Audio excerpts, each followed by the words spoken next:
திருக்கோஷ்டியூர் அருகே பிரம்மாண்டமாக நடைபெற்ற கஜேந்திர மோட்சம். கஜேந்திர யானைக்கு மோட்சம் அளித்த எம்பெருமான். திரளான பக்தர்கள் பங்கேற்பு. சிவகங்கை மாவட்டம் திருப்பத்தூர் அருகே கருவேல்குறிச்சி கிராமத்தில் உள்ள மணிமுத்து ஆற்றில் கஜேந்திர மோட்ச விழா வெகு விமர்சையாக நடைபெற்றது. ஆண்டுதோறும் வசந்தோத்சவ விழாவை முன்னிட்டு கஜேந்திர யானைக்கு பெருமாள் மோட்சம் அளித்த புராணத்தை விளக்கும் கஜேந்திர மோட்சம் என்னும் விழா நடைபெற்று வருகின்றது. அகஸ்திய முனிவரின் சாபத்தால் கஜேந்திர யானையாக சாபம் பெற்ற இந்திரத்வஜன் என்னும் மன்னன், முனிவரிடம் முதலையாக சாபம் பெற்ற கந்தர்வனும் ஸ்ரீ மகாவிஷ்ணுவின் சக்கராயுதத்தால் சாப விமோச்சனம் அருளப்பெற்றனர். இது இங்கு ஆண்டுதோறும் வசந்த பெருவிழாவில் கொண்டாடப்பட்டு வருகின்றது.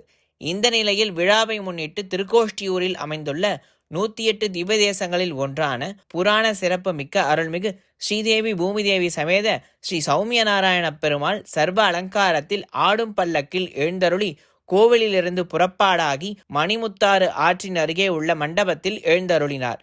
இரவு முழுவதும் தங்கியிருந்து மறுநாள் அதிகாலையில் பெரிய திருவடியான கருட வாகனத்தில் எழுந்தருளினார். பெருமாளுக்கு சிறப்பு பூஜைகளும் தீபாராதனையும் நடைபெற்றது. பின்னர் மங்கள வாத்தியங்களுடன் மண்டபத்திலிருந்து புறப்பாடாகி அருகிலுள்ள மணிமுத்தாற்றில் பெருமாள் எழுந்தருளினார். அப்பொழுது கோயில் யானை வரவழைக்கப்பட்டு கஜேந்திர மோட்ச பூஜை பட்டாச்சாரியார் நடத்தினார்.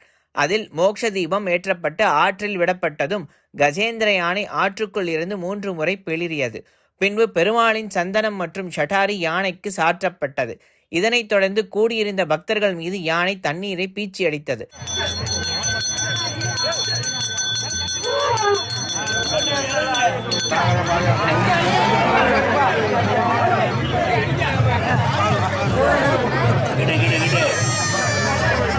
நிறைவாக சௌமிய நாராயண பெருமாளை யானை வணங்கி 3 முறை சுற்றி வலம் வந்து வழிபட்டது.